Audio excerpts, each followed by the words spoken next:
Hello everyone. Today we are going to talk about our project called Toward Robust Visual Recognition System Under Group Shifts. These are our today's content. As we all have learned in this course, traditional vision systems use well-established or we call handcrafted feature descriptors, such as SIFT and SURF, to serve the downstream tasks such as image classification, object detection, and 3D vision. With the appearance of AlexNet in 2012, we entered the era of deep learning. Therefore, most state-of-the-art vision systems use data-driven approaches that entirely rely on the images and labels to find the underlying patterns in an end-to-end learning approach. However, are learning-based methods perfect? Definitely not. Deep learning models are known to be a black box. As shown in the right-hand figure, we don't know what kind of knowledge the models are actually learning. In fact, the deep learning approach is entirely overfit to the training data. Therefore, when the data has group shifts, the neural network models would cause serious discrimination over the minor group. In this case, the classification accuracy of the minor group would be very low. First, I will talk about several terminologies and their corresponding examples in Celebrity Faces dataset. Label denotes the class categories. In Celebrity Faces, it is male and female. Attributes denotes the features within each sample which is not characterized in label space. In Celebrity Faces, it could correspond to the hair color, black or blonde. The groups, or we call uncertainty set, are the combination of labels and attributes. In Celebrity Faces, it corresponds to 4 groups of data of images. Clearly, male with blonde hair would be the minor group in this case. Actually, group shifts, or we call bias, are quite common in machine learning. Here are the classification results under the Celebrity Faces dataset. It's obvious that the minor group is suffering from the dominant impact of the major groups, thus receiving much lower accuracy.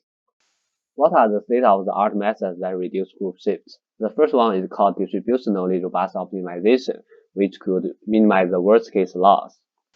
The second approach is called invariant risk minimization, which could estimate the invariant correlations. And the third approach is called adversarial discriminative domain adaptation, which is based on the discriminative modeling. The current community utilizes fake data to construct the group-shifted dataset, which doesn't reflect the distribution of natural images, blocking its real-world applications. As shown in the figure, this dataset is constructed by simply stitching a background image and a foreground object.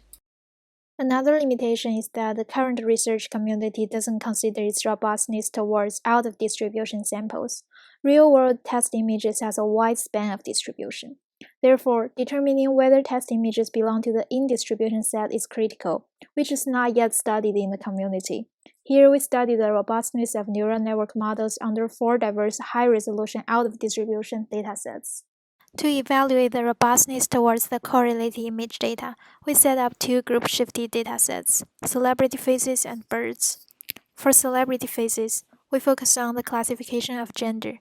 The correlated attribute is hair color. For Birds dataset, we focus on classifying whether it's a land bird or seabird. The correlated attribute is the background. Typical examples are shown here. The left 2 columns are typical training examples, while the right column is our testing example. We adopt the ERM and DRO models as a baseline. ERM is called empirical risk minimization, which aims to minimize the expected loss across all samples, which couldn't possibly focus on the minor groups. On the other hand, distributionally robust optimization aims to minimize the worst-case expected loss over the entire uncertainty set Q. In this way, the model would pay more attention to the minor groups. What's the performance of such 2 methods? Table 1 shows that across 2 datasets, they both receive low test accuracy for the minor groups, even when the model could focus on minimizing the worst-case loss. So how to prevent the new network models from overfitting to the training samples? Here, we utilize strong regularizations to achieve this goal. Firstly, we employ strong L2 penalty during the training stage. In the experiment, we change the value of weight decay from 0.001 to 0.1 in the ResNet-15 pre-trained model. Besides, we also try to stop the training process early enough to prevent the overfitting. In Table 2, we can see that across 2 datasets and 2 baseline models, Early stopping could improve the minor group classification accuracy to some extent, while strong L2 penalty could help boost the accuracy by a large margin. For the above models, we further evaluate their ability of detecting auto-distribution samples. Here we construct an OOD dataset from 4 diverse sources. Here we tried 2 scores to detect the OOD samples. The first one is the commonly used maximum softmax score. The other is the state-of-the-art energy score, which could better represent the probability distribution of the data. For the OOD detection metrics, we mainly rely on AUROC to evaluate the model's robustness.